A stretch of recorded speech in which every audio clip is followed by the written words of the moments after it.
പൊതുവിദ്യാലയങ്ങളിൽ പഠിക്കുന്ന ഭിന്നശേഷി കുട്ടികളെ പിന്തുണച്ചുകൊണ്ടുള്ള ഒരു മാതൃകാപരമായിട്ടുള്ള ഒരു ഒളിമ്പിക്സ് മോഡൽ നടത്തുന്ന സ്പോർട്സിൻ്റെ ഭാഗമായി ആണ് ഇവിടെ നിന്ന് നിൽക്കുന്നത്.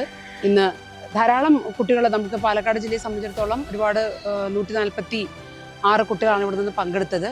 നമുക്ക് അത്ലറ്റിക്സിലും അതുപോലെ തന്നെ ഗെയിംസിലും വലിയൊരു നേട്ടം കൈവരിക്കാനായിട്ട് സാധിച്ചിട്ടുണ്ട്. ഇന്ന് ജില്ലാ പഞ്ചായത്തിൻ്റെ ഒരു വലിയ പിന്തുണ ഇപ്പം ഇത്രയും കുട്ടികൾക്കും ഇവരെ പരിശീലിപ്പിച്ച പരിശീലകർക്കും ഇവരെ കൊണ്ടുപോയ അധ്യാപകർക്കും എല്ലാവർക്കും ഉള്ള അനുമോദനമാണിത്. ജില്ലാ പഞ്ചായത്തിൻ്റെ ഒരു സേവനം എന്ന് പറയുന്നത് ഈ മേഖലയിലെ എല്ലാ കാലത്തും ശ്രദ്ധേയമായിട്ടുള്ളതാണ്. കുറേ വർഷങ്ങളായി നമുക്കറിയാം പഠന വൈകല്യ ക്യാമ്പുകൾ എല്ലാ ജില്ലകളിലും നടക്കുന്നുണ്ട്.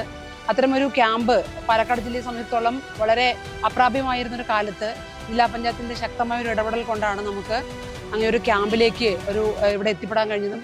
കഴിഞ്ഞ കുറേ വർഷങ്ങളായി ഇത്തരം ക്യാമ്പുകൾ, പഠന വൈകല്യ ക്യാമ്പുകൾ നടക്കുന്നത് ജില്ലാ പഞ്ചായത്തിൻ്റെ സഹായത്തോടു കൂടിയാണ്. അത്തരം കുട്ടികൾക്ക് എളുപ്പത്തിൽ സർട്ടിഫിക്കറ്റ് ലഭിക്കാനും പരീക്ഷയ്ക്ക് വേണ്ട ആനുകൂല്യങ്ങളൊക്കെ ലഭിക്കാനും തന്നെ അത് വളരെയേറെ സഹായിച്ചിട്ടുണ്ട്.